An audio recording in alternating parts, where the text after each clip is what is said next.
Wearing the Browns helmet with pride, Shedeur Sanders made one thing crystal clear. He's not just participating, he's representing an entire city, and not passively, he's owning it. There's something powerful about a young quarterback embracing the identity of a franchise so publicly, so early. Sure, he could have done that workout bareheaded, just another off-season drill, but he didn't. He chose the Browns helmet. That's a message, a loud one. Get used to it. Cleveland's got a new face in town. Shedeur Sanders is no longer simply Deion Sanders' son. He's no longer just the electric former Colorado quarterback with highlight reel swagger and viral fame. No. He now stands at the epicenter of Cleveland's most unexpected offseason narrative. What began as a seemingly harmless workout video has detonated into a storm of speculation, behind-the-scenes friction, and whispers of a looming quarterback shakeup that could blindside the entire organization. "I'm striving to be the best teammate possible and as polished as I can be," Shadur said. "Every day I view as an opportunity. Time to mature, to understand the intricacies of NFL defenses, and to learn from the veterans around me." One veteran remarked, "He's been a joy to have in the meetings. He brings a spark, lightens the room, and that's what this is really about. A young man eager to absorb knowledge, eager to compete, and clearly putting in the work." The video that sparked it all seemed harmless at first glance, just another summer grind session. Shadur and Gage Larvadain running drills on Coach Prime's Texas property. But what caught everyone's eye wasn't the effort, it was the helmet. That unmistakable Cleveland Browns shell perched on his head as he fired off tight spirals under the searing Texas sun. Shedur's perspective? I see it as a blessing. I've got time to develop, time to truly understand the game at this level, and when the moment comes, I'll be ready to take over. NFL insiders noticed, why would a rookie sport full team gear during independent offseason workouts unless he was making a statement? Sources close to the Browns confirm this wasn't accidental, it was deliberate, it was personal. It was Shadur broadcasting to the league, "I'm not just here to learn, I'm here to lead." And that's when the chatter began. According to team insiders, Cleveland's quarterback room is now walking on eggshells. One anonymous staff member confided to a local reporter, "There are veterans here who feel blindsided. No one expected Shadur to arrive this polished, this focused, this fast." Some seasoned players are reportedly uneasy with the spotlight he's attracting, particularly with whispers that key decision-makers in the front office are already enamored with his poise and command. He's got that rare mindset, another source said. Hardworking, grounded, always upbeat, always attacking the day with a smile. You love showing up to work when a guy like that is in the room. When asked about expectations, Shadur remains grounded. "I'm not thinking about the distant future. I'm thinking about today's practice. About the small things, the reads, the drops, the timing. Fix those, and the big things will take care of themselves." Lately, Shedur's name has begun surfacing more frequently in internal conversations about who gets first-team reps in camp. And it's not just coach speak. After that viral clip circulated, several members of the Browns staff reportedly dove deep into his training tape from Dallas to Miami, and came away astonished by the strides he's made in mechanics, arm strength, and poise. Rain-drenched sessions in Texas, late-night solo throws under the moonlight in Dallas, bullet passes in sun-drenched Miami fields. His off-season has become a cinematic reel, an extended high-stakes audition, and it's forcing the Browns to reconsider everything. The front office may have drafted Dillon Gabriel 2 rounds earlier, but make no mistake, there's growing belief behind closed doors that it's Shedeur Sanders who's rewriting the narrative. It's not that the Browns were head over heels for Dillon Gabriel. They liked him, but many around the league believe he was drafted more to pacify an impulsive front office than to revolutionize the quarterback room. Yet it's not Gabriel whose name is creating tremors in Berea, it's Shedeur Sanders. According to team whispers, he's already asserting himself as a vocal leader behind closed doors. No formal endorsements from the coaching staff yet, but make no mistake, younger players are gravitating toward him. And that emerging influence, it's reportedly ruffling feathers among veteran players. As one AFC scout warned, you don't want your locker room splintered this early. But that's exactly what's brewing in Cleveland. What's fanning the flames further is that Shadur isn't retreating from the attention, he's amplifying it. His training montages now come laced with poetic voiceovers and lyrics alluding to betrayal, pressure, and perseverance. It's not accidental. Insiders believe these are pointed messages aimed directly at the doubters, including some within the Browns organization who may have underestimated his drive. And then there's the rumor, no one can quite confirm, that Coach Prime had a behind-the-scenes conversation with Cleveland's brass during draft weekend. The alleged message? Not only is Shedeur NFL ready, but he's the type of player who could redefine a franchise's culture from the inside out. Whether that conversation happened or not, the team's behavior suggests it might have. But not everyone's thrilled. One anonymous Browns player told a local podcast, "We've all seen hyped rookies flame out. Let's see him do something in preseason before we anoint him." The processing, the arm talent, it's all there. And while no one's penciling him in as the Week 1 starter over Joe Flacco, let's be crystal clear. If Flacco doesn't take the opening snap, the only name that deserves to be in the QB2 conversation is Shedeur Sanders. But Sanders isn't the lone rookie turning heads. Quinshon Judkins is making the game look effortless, as in NFL ready from day one, effortless. The way he's slicing through the defense, the burst he shows coming out of the backfield, it's textbook. Sports Illustrated nailed it when they labeled Judkins as a prototypical NFL running back. This isn't about potential, it's about proven readiness. Strength, patience, explosiveness, he's got the complete package. And let's not forget the landscape in Cleveland's running back room, with uncertainties swirling and opportunities wide open. Judkins isn't just knocking on the door, he's about to bulldoze it down. He could be carrying the load for this offense far sooner than expected. Then there's Carson Swessinger, another young up-and-comer stealthily emerging from the shadows. You don't often hear about rookie linebackers commanding the spotlight early, but Swessinger is the exception. His football IQ is off the charts. Jordan Hicks couldn't stop raving about his instincts, his play recognition, his ability to drop back into coverage, his relentless pursuit of the ball. This guy is already being whispered about as a potential defensive signal caller, a future green dot. If you're a Browns fan searching for the next defensive leader, you might want to keep your eyes on No 53. And let's not forget Jerry Jeudy, who's not just cementing himself as a reliable wideout, but emerging as the guy in the receiver corps.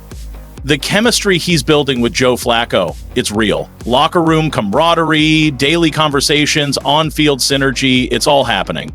Jeudy is proving he's ready to embrace the WR1 role with Elijah Moore out of the picture, and he's doing it with crisp footwork, sharp routes, and the veteran savvy that can transform this passing game into a legitimate threat. Assuming the quarterback play holds up. But for every riser, someone inevitably slides. And the biggest eyebrow raiser? Deontay Harty. A complete no-show at voluntary OTAs. Now, yes, it's technically voluntary, but when you're a journeyman who's bounced from the Steelers to the Texans to the Ravens and now the Browns, you can't afford to miss reps. Especially not with a new team, a new coaching staff, and a new quarterback room. This was his chance to stake a claim, and instead, he's left fans with more questions than answers.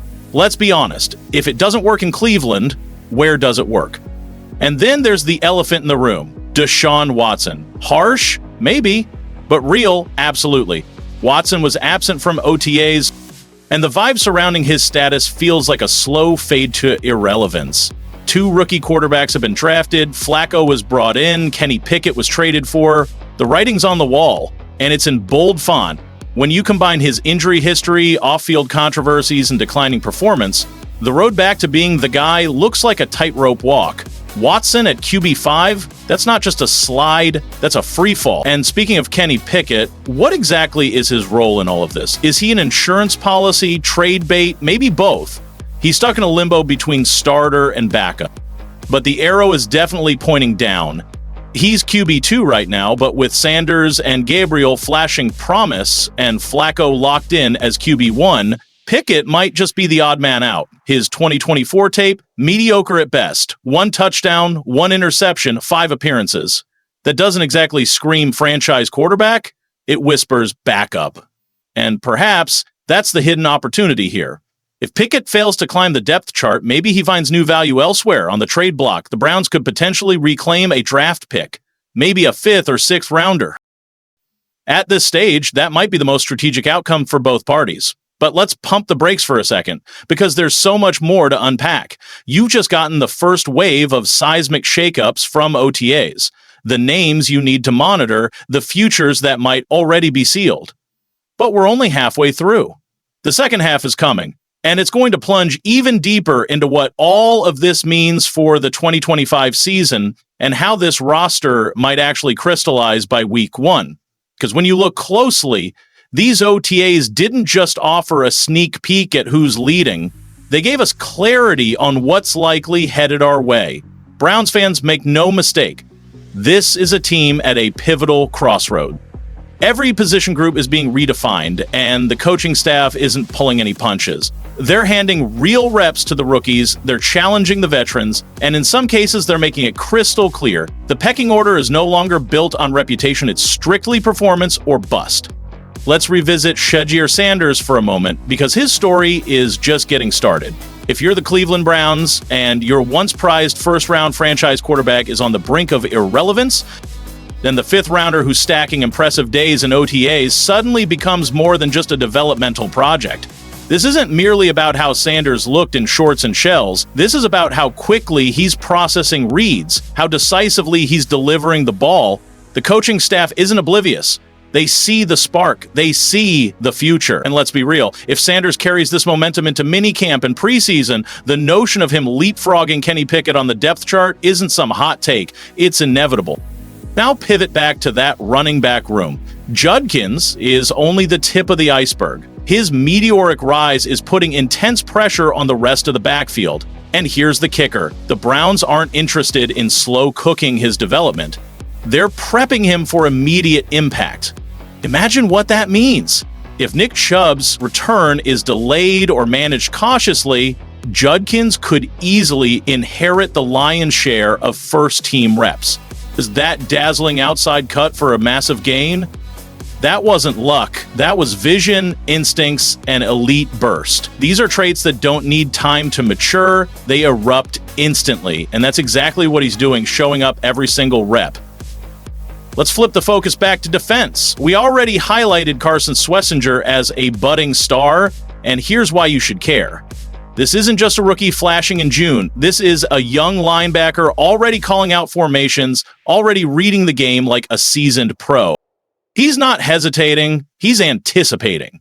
Coaches crave that, teammates respect that, and when you're trying to earn a role in an already stacked linebacker core, that's the kind of intangible that separates the average from the exceptional. ShShedeur has it, and it's the kind of presence that could enable the Browns to get more creative with their defensive packages, more speed, more coverage flexibility, more unpredictability to confound opposing offenses. And let's talk about Jerry Jeudy. The headlines might focus on his potential breakout, but let's dig deeper. This is about chemistry. He's connecting with Flacco, sure, but he's also becoming the heartbeat of that wide receiver room. There's no more split in the WR1 spotlight with Elijah Moore. This is Jeudy's stage now. The connection with Flacco, it's not just about timing routes, it's about trust, about seamless communication. Jeudy is poised to finally fulfill the promise of that first-round pick. Denver invested in him, and Cleveland desperately needs him to. Because with a potentially shifting quarterback hierarchy, a reliable WR1 who can consistently create separation and move the chains is invaluable. But let's not sugarcoat the dark cloud. Deshaun Watson. This isn't just bad optics. This is the slow motion unraveling of a career that was once one of the NFL's most electrifying. From legal issues to injuries and now to complete silence at OTAs, it's a staggering fall. And if fans are still clinging to hope, the writing on the wall is getting harder and harder to ignore. The Browns didn't draft 2 quarterbacks and sign Joe Flacco because they believed in Watson's triumphant return. They did it because they're bracing for life without him. Plain and simple. His contract might keep him on the payroll, but his name isn't in the long-term blueprint. He's QB5. He's done. That's the cold, hard truth. And Kenny Pickett, his outlook is hardly any rosier. He's trapped between a surging wave of young talent and a seasoned vet who already commands the system. The Browns know it. So don't be shocked if they explore a trade before the season opener. There are teams out there that might gamble on him as a backup option, and if Cleveland can flip him for a mid to late round pick, that's a win, because right now he's not part of the master plan. So, here's the bottom line. Sanders is surging, Judkins is primed, ShShedeur is ascending, Judy is ready, meanwhile Watson and Pickett are fading. For Browns fans, that stirs both anticipation and anxiety, because this isn't just about talent, it's about the trajectory of your entire franchise. The future is being forged right now in Berea, and the battles we're witnessing in June might determine everything in September. So, what's next? Mandatory minicamp, real reps, real contact, real answers. We'll see who rises, who falls, and who shocks everyone, but Browns fans, this is your moment. Your team is evolving, new faces are breaking through, and the competition is as fierce as it's ever been. Now it's your turn. Drop a comment below. Can Shedeur Sanders secure the QB2 spot? Should the Browns cut ties with Watson and Pickett now or hold out until mid-season? Who's your breakout star for 2025? And if you appreciated this deep dive, hit that like button, subscribe to the channel, and activate notifications. This is your one-stop shop for everything Cleveland Browns. Be here all season long with inside scoops, fearless predictions, and every must-know update. What if I told you that the destiny of the Cleveland Browns 2025 season might not rest solely on the shoulders of one man, but rather on the collective impact of three, each standing at a crucial intersection of expectations, untapped potential, and mounting adversity? Imagine, behind the scenes of one of the NFL's most dynamic defensive front sevens, a story quietly taking shape. One of leadership off the field, a rookie walking a dangerous tightrope, and a megastar re-signing not just for accolades, but for responsibility. I'll unpack every angle in detail, but first, smash that like button and let's dive right in. Let's talk about Myles Garrett. The Cleveland Browns didn't just double down on their franchise cornerstone this offseason, they tripled down. They inked Garrett to a staggering $160 million 0-cents contract, instantly crowning him the highest-paid non-quarterback in the entire league. This wasn't just an investment, it was a declaration. The Browns are betting the entire defensive identity on his presence. And with that comes a pressure that's anything but ordinary. The Steelers already feature a dependable tight end core led by Pat Freiermuth, sure-handed, consistent, and a reliable possession receiver. So does it really make sense to bring in Pitts, whose skill set overlaps significantly with Freiermuth's? That's where this rumor begins to lose its shine. And let's not forget Pitts' looming contract extension. He's entering the final year of his rookie deal. Any trade would necessitate not only draft capital, but also a hefty new contract. Instead, there's increasing chatter around another name, Jonnu Smith. And this isn't idle gossip. Smith thrived under Arthur Smith in Atlanta, especially in screen-heavy packages where his yards after catch prowess turned him into a nightmare for defenders. He's not only more explosive with the ball than Pitts, but also had a far more productive 2023 campaign. Plus, he brings a different dimension to the Steelers' offense compared to Freiermuth, offering a complementary skill set rather than redundant talent. Smith would seamlessly fit the Steelers' vision of deploying heavy 12 or 13 personnel, meaning multiple tight ends on the field at once, a core feature of Arthur Smith's offensive scheme. Right now, Freiermuth is solid and Darnell Washington is a fantastic blocker, but the depth behind them is questionable. Connor Hayward and others simply don't inspire enough confidence to fully commit to this tight end-centric identity. However, adding Smith would also raise a significant financial dilemma. Do the Steelers really want to commit top-tier salaries to two tight ends? Freiermuth already commands a salary north of $12 million, 0 cents annually, and Smith, coming off a Pro Bowl season, is likely seeking around $15 million, 0 cents per year. That's nearly $30 million, 0 cents tied up in a single position group. A precarious financial gamble unless both players are featured prominently. Effectively orchestrated formations and strategic deployments would be indispensable. But beyond just tight ends, the Steelers aren't halting their pursuit of dynamic offensive weapons. There's growing speculation about a blazing fast wide receiver they've been monitoring, Trey Palmer from the Tampa Bay Buccaneers. This 24-year-old speedster, a sixth-round selection out of Nebraska, clocked a legitimate 4.3-second 40-yard dash, cementing his reputation as one of the league's fastest players. Palmer's allure lies in his electrifying speed and his capacity to stretch defenses vertically. Though he's not known for making contested catches and his hands can be inconsistent, his ability to stack defensive backs and torch defenders on deep crossing routes is a tantalizing trait. Surprisingly, he's also an aggressive run blocker, an attribute Arthur Smith highly values. With Tampa Bay drafting 2 new receivers, Palmer's roster spot may be in jeopardy, opening the door for Pittsburgh to potentially secure a bargain. A late-round pick swap might be all it takes to bring him in. Palmer isn't the only name circulating. John Mechie has also been floated as a viable target, a young, cost-controlled receiver with refined route running and reliable hands. Yet, if the Steelers are truly going all in, one development cannot be overlooked: the looming presence of Aaron Rodgers. There's mounting anticipation that Rodgers could sign with the Steelers before the June 10th mandatory minicamp. Should that transpire, veteran receivers like Amari Cooper or Keenan Allen, both of whom have reportedly been hesitant to commit without clarity at quarterback, could suddenly become legitimate targets. Imagine this scenario: Aaron Rodgers under center, firing passes to George Pickens, Amari Cooper, or Keenan Allen, with Jonnu Smith and Pat Freiermuth wreaking havoc in tight end sets while Trey Palmer blazes downfield, stretching defenses to the brink. That's an offense built to win now, an offense designed to chase championships. With Cam Hayward's career entering its twilight, the urgency is palpable. Omar Khan and Mike Tomlin have signaled clearly the time to win is now.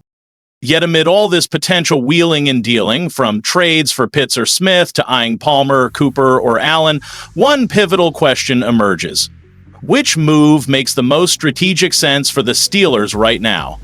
Steelers Nation, sound off below. Should the Steelers go all in on Jonnu Smith, Kyle Pitts, or should they prioritize upgrading the wide receiver core first? Let's dissect this rapidly evolving situation, because the decisions made in the next few weeks could define the Steelers' 2025 season and perhaps the legacy of this front office under Omar Khan. Starting with Jonnu Smith, it's essential to appreciate why he's more than just a convenient option.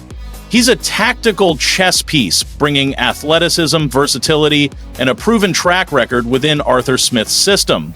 If the Steelers truly intend to lean heavily on 12 and 13 personnel packages, they can't simply rely on Freiermuth and Darnell Washington.